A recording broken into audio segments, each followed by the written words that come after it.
مرحبا. لا تغركم شمس الظهر ولا تطلعون بنص ردن.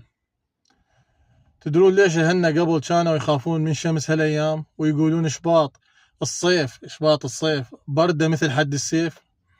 اشباط يسموه شهر الغدر بالجو. الشمس تطلع حارة وتوهمك ان الصيف يجي، بس الهوا ماله سيف يقص بالعظم، وبمجرد ما تغيب الشمس او توقف بالفي ترجع المربع الاول للبرد. اهلنا كانوا يعرفون انه برد شباط هو اخطر انواع البرد، لانه يجي ويا العرق والحمى اثنيناتهم سوى، يعني يجي وياه.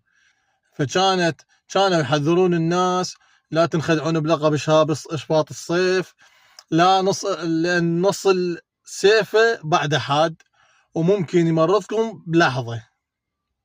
هسه احجولي، اتخدعتوا بالشمس اليوم لو لا؟ يعني احجونا بما يخص الشمس، يعني انخدعتوا بالشمس اليوم لو بعدكم مكنتنين بالشتاء؟ دز الفيديو صاحبك اللي الصيف من هسه جا وقل له دير بالك من حد السيف. تابعوني باكر وقصة مثل جديدة.